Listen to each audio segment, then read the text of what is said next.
How Leonardo DiCaprio forced Hollywood to take him seriously.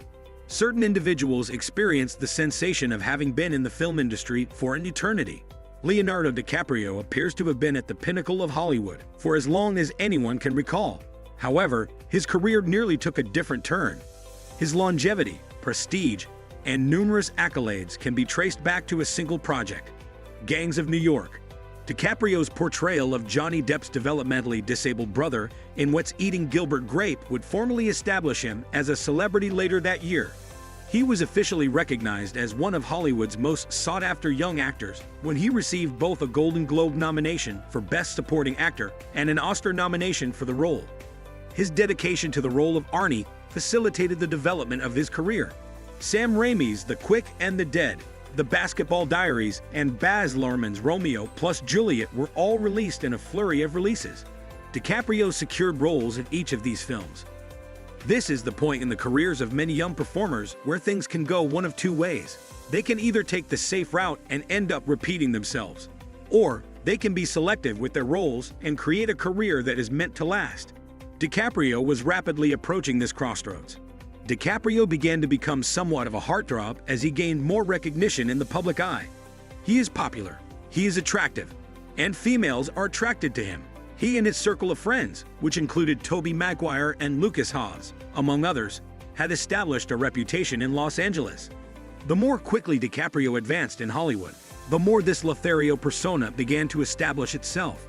This would be the defining tension for the remainder of his career. The probability that he would be regarded seriously as an actor and artist was significantly diminished by his off-screen antics and loverboy image. The most significant year for the young actor would be 1997, even though DiCaprio was a globally recognized actor who had been nominated for numerous honors. He became the most recognizable celebrity on the planet with the release of James Cameron's Titanic. I'm the King of the World. The film grossed $2.1 billion, and DiCaprio's celebrity reached Beatles-like proportions, with the Hollywood press referring to the speculation surrounding the actor as Leomania. What emotions did you experience when Leo exited the room? I was simply overjoyed. I was astounded to be in his presence. Nevertheless, his reputation as a serious actor was shattered as a result of his meteoric rise. He no longer recounted the tales of how he meticulously researched the role, remained in character on the set of What's Eating Gilbert Grape, or forced himself to visibly weep in his audition for The Quick and the Dead. He was now merely perceived as a pretty visage that the Hollywood machine sought to exploit for financial gain. DiCaprio was not nominated for his work on Titanic, despite garnering 11 nominations for the film. This resulted in protests from some of his more enthusiastic fans against the Academy. DiCaprio, who was raised in the Hollywood machine, was aware that this significant surge in renown had both advantages and disadvantages. The volume of pecuniary offers that were received was substantial. DiCaprio was reportedly offered more than $20 million to star in American Psycho. However, he withdrew from the production before the commencement of filming. At this juncture, DiCaprio was an established household name, and his forthcoming endeavor was closely monitored. Everyone was eagerly awaiting DiCaprio's ability to continue his upward trajectory towards superstardom. The Beach, a Danny Boyle film adapted from the Alex Garland novel of the same name, would prove to be his initial significant setback. Critics panned the film, despite its box office success. A significant number of individuals expressed concern that the young phenom's public persona as an actor who was capable of truly inhabiting roles would be irrevocably adversely affected. At this juncture, DiCaprio was confronted with a decision. Should he continue to capitalize on his substantial box office allure, or should he take a risk and appear in films directed by renowned filmmakers to establish himself as a genuine actor?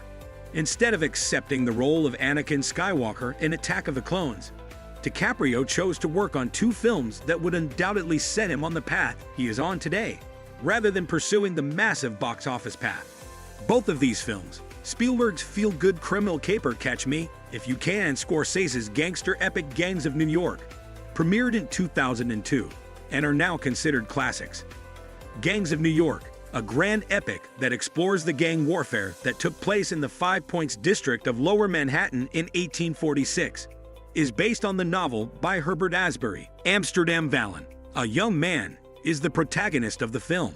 He endeavors to assimilate into the gang of the vicious Bill the Butcher to avenge his father's murder. DiCaprio's enthusiasm for collaborating with Scorsese is the primary reason for the production of this film. DiCaprio was impelled to collaborate with the director, directing his agent to conduct a thorough investigation into Scorsese's projects that would be suitable for an individual of his age. Scorsese had been unsuccessfully attempting to secure a studio's enormous budget to produce the project at the time. DiCaprio pursued the lead role and visited Daniel Day-Lewis' residence to persuade him to portray the villain in the narrative who wields an axe. In this nation, English is the primary language. Are you a man? Is this weapon visible to you? I will instruct you with the use of this instrument to communicate in English. Day-Lewis had resigned from acting at the time, and DiCaprio personally persuaded him to return to the screen for the role at the request of Scorsese. Miramax ultimately endorsed the film and granted it approval, as all parties were in agreement. However, Daniel Day-Lewis' fame was not the only factor in his selection. It is undeniable that DiCaprio's intensity, gravitas, and dedication to the character are the driving forces behind the film. However, it is also evident that he aspired to compete with the most accomplished actor of his generation. This may be the most significant risk associated with the endeavor for DiCaprio. Is it difficult to sell period pieces? Indeed. However, DiCaprio's intention to further solidify his status as an actor's actor may have been counterproductive. Would it be possible for him to be abruptly eliminated from the screen by Day-Lewis? What if audiences perceived a lack of commitment on his part, which would have reignited the Leo mania pretty boy Lothario stereotypes that were affecting him? Fortunately, that was not the situation. Both actors were successful in meeting the challenge. DiCaprio was even quoted as stating of Daniel Day-Lewis, "I like him a lot, but I think maybe once or twice we would find ourselves having these intense confrontations and realize that we weren't supposed to be rehearsing, and the cameras weren't rolling." However, DiCaprio would not have an effortless victory in Gangs of New York. Martin Scorsese even considered leaving the film industry after the film had been wrapped, as the film was a grueling 9-month-long shoot that included numerous reshoots and behind-the-scenes conflicts. Scorsese's passion for filmmaking was nearly destroyed by the conflict-ridden project, which was plagued by Harvey Weinstein's relentless efforts to undermine the film. In the end, DiCaprio's existential bargain proved successful. The film was nominated for 10 Academy Awards and grossed $193.8 million at the box office. In the same year, Catch Me If You Can was also nominated for 2 Academy Awards.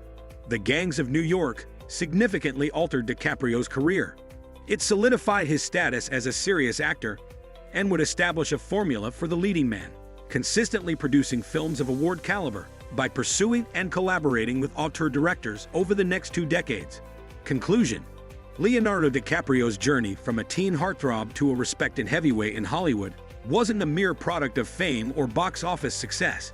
It was a calculated and daring leap into the world of serious cinema.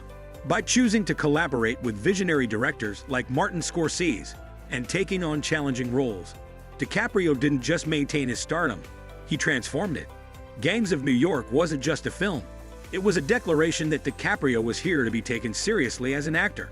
This pivotal moment marked the beginning of a career defined by artistic ambition and relentless dedication. Thank you for joining us on this deep dive into DiCaprio's career-defining decision. We'd love to hear your thoughts on which DiCaprio and Scorsese's collaboration deserves a spotlight next. Drop your suggestions in the comments, and don't forget to like, comment, and subscribe to our YouTube channel for more captivating stories from the world of cinema.